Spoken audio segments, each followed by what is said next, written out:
Hey, what's going on, you guys? Chad Christian from CWC Technologies. Today I want to help you guys grow your YouTube channel. I'm going to show you some behind the scenes equipment that I use, things that I've learned over the last 2 years doing this professionally, and what you can expect from your channel and how you can grow it in the fastest way you can. Now, YouTube has come out with a couple of new things as far as monetization. They're not going to pay you anymore unless you have 4,000 views in a year and 1,000 subscriber count, and then they need to look at it to make sure you get approved. So whether that's good or bad for you, it's really just on how well you're going to work this channel. So I hope with this video you are going to be successful this year. Camera equipment, we all have it, we all see it between Peter McKinnon and Casey Neistat. What is everybody using and why? So I have a couple of cameras here in front of me right now. So this is the Panasonic GH5. Now this is a great 4K camera. Doesn't mean you need that. This is a Canon 6D Mark II, so another high quality camera. And the camera that I'm shooting on, believe it or not, is a Canon EOS 80D with a Sigma 18-35 lens.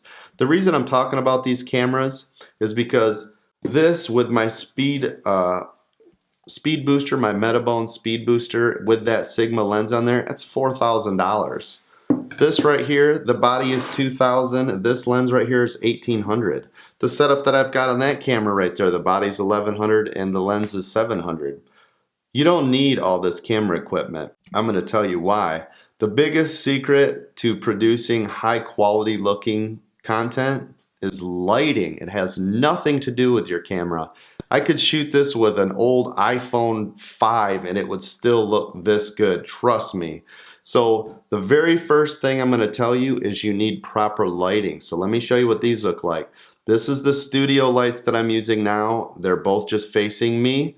They're making sure that I'm not too blown out. I've even got a little dinky light up top here that's providing no value at all. I also have a ring light if I really need to light up the area, and I can show you what that looks like. But the lights here I got, I'm going to leave a link below for everything that I talk about today. Extremely inexpensive. It does not cost you a lot of money. You could use work lamps, LED lamps from Walmart, anything you can get your hands on that will light up the area. Just try to make sure your white balance is okay. So you want to make sure that you're not too yellow or green or blue, or so just look for your white balance. Make sure the image that you're putting out looks good. The second biggest thing that I'm going to tell you about that I always see everybody failing on, and I did for probably the first year and a half, is audio.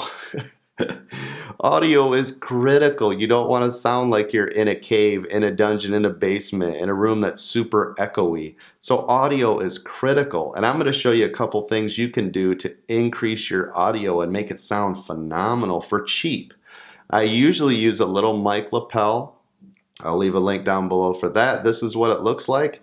It's around $20, I believe, on Amazon. You can get an extension cable, run it right back into your DSLR or your camcorder. Gives you fantastic audio out of that. Just make sure if you get any hissing noise or anything like that in the editing software that we'll talk about in a little bit, that you use a noise removal to get rid of that hissing noise. The other thing that I've just started using is I use this mic boom stand, and I've got the Rode Video Mic Pro attached to it, and it's just pointing right over my head. It's right here. You can't see it. It's outside of the camera, but I'll show you what it looks like. So that is now picking up my audio. And then I don't have to use an external microphone, which I have a Zoom H1 if you want to do that I would normally clip with that lapel. So then I would have to sync my audio. It just created extra work. So by doing it this way, at least in this controlled studio environment, I don't have to try to sync multiple audio devices. So that's the other thing, is you want to try to minimize as much work as you have to do so you can produce the content you want to create. So without getting tied up into too much gear, and you know, once you go into 4K, you have to have a stronger computer and larger storage space to be able to handle that. You want to get your content out. And that's what I've been struggling with for the last month, is trying to get the content out. So that's what I'm doing. That's why I've reduced this system down to the Canon EOS 80D. And that's why I'm using this new mic setup. I want this streamlined and fast. So first of all, we've got the lighting, which camera you want to use and why. We've also got the sound. Now the next thing that I want to help you with is your editing software. There's a couple of things you can use that I prefer. If you're going to be on the Windows platform, then Adobe Premiere is great, but if you don't want to pay that monthly subscription, DaVinci Resolve, I'll leave a link down below, is free. So I believe the version out right now is 14. It's free to use. If you want, you know, the studio version where you can share it with multiple people and do extra editing, things like that, then it'll cost you, but it's a one-time cost. So that's also a great way to edit. If you're on the Mac operating system, MacBook Pro, iMac, you know, MacBook Air, Final Cut Pro 10, obviously, but again, that's a $300 one-time cost, so it's up to you. Do you want to spend the money on it? But that's also a great editing piece of software. So they all have their own pros and cons, but those are what I would recommend using if you're just now getting started. Those three pieces of software, free, monthly paid for, or one-time cost on that Final Cut Pro. So really it's up to you on that. One of the biggest reasons why your video will take off or not is your thumbnail. A thumbnail is so critical to your video getting looked at or not. It's the first thing people see. It's what they're going to click on if they like what they see. I'm going to give you a perfect example of what not to do. I just released a video on the best noise canceling headphones of 2018 and it has a terrible thumbnail. So guess what the video is doing? Nothing. It's not going anywhere. It's not doing anything. So make sure your thumbnails are the best you can make them. Try to make them stand out if you can. There's a couple of YouTubers that I know that do this very well. Dave2D, fantastic YouTube tech reviewer. What I like about his is they're all uniform. So if you look at every one of his videos, on his thumbnail on the side, you'll see his branding, his Dave2D branding. If you look at my earlier videos, I think like the first 70 videos I did, I always had the CoachCWC logo on them to try to tell people like, hey, if you see this, that's my video. So make sure your thumbnails are crisp and clear. Don't use a bunch of crazy fonts like I used to. Boy, I completely failed in thumbnail 101.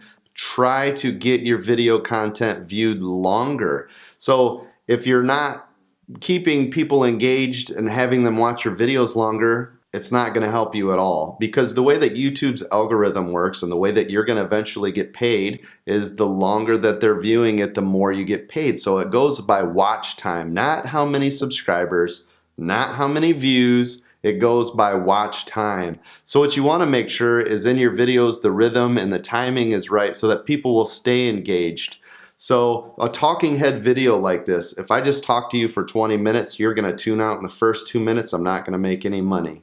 So that's when people put in B-rolls and start zooming in and out of our faces so that it keeps you engaged. So always make sure camera angles are different. Things look different. Different music's in the background. Things like that. Keep people engaged, because you'll notice that the longer your view time is on your videos, the better off they'll be. Another great thing you can do is collaboration with other channels, whether they're in the same space as you. Maybe your friends are doing different videos and, you know, he's a music producer, but you're a tech guy, so maybe you combine the two of those together. You always want to stay involved in the community that you love. So like me, I love technology. Obviously, that's why my channel is technology, but I also like gaming. So I want to try to mix those up a little bit more. I want gamers on my channel. I want to do different things with gaming. So collaborations are fantastic. Get as many people as involved as you can, and that will help your channel grow. Social media is another huge one that people don't look at. Everyone talks about Instagram and Snapchat and Twitter, but they don't really discuss why that is. So I'm going to let you in on a little secret. The higher the amount of Twitter followers, Instagram people that are looking at your stuff, and Snapchat people that you're engaged with on a day-to-day basis is going to help when you release a video. When I release this video, I'm going to send it out to all of those different channels and say, hey, I've got a new video, and everybody that's interested in it is going to click on it. So the more people you're engaged with, the more opportunity you'll have for your video to take off, because YouTube uses an algorithm that if it comes out hot out of the gate and starts taking off, YouTube will start promoting that video and getting it out there for you right away. So make sure to get more followers on Twitter, Instagram, Snapchat, and I'll leave mine right here, CoachCWC, so you guys can get involved with mine. Another thing that I would highly recommend that you do not do on your videos is the first couple of days that you release them, do not move those into the playlist, do not change the title of the video, do not change the thumbnail. Basically, don't do anything to the video. YouTube's algorithm was critical in that video taking off, and by you making those changes, especially moving it into a playlist right away, it changes the URL of that file and YouTube will just stop promoting it. So you'll notice if any videos that you've edited like right after they were just released, you'll notice they just die immediately. That's why. So I guess the biggest takeaway today out of all of those items is camera equipment, lighting, audio, video editing software, collaborations, social media, staying engaged with your viewers, and getting longer view time. So I hope this has helped you guys. This is the year of the little guys. In 2018, you're gonna see that hashtag all over my channel. I just think that it's great that we're all in a loving, building community, trying to help each other, all of us just trying to do the best that we can do. I hope you guys have a fantastic 2018. Make sure to click that thumbs up and subscribe if you like what you see, and I'll see you guys on the next video.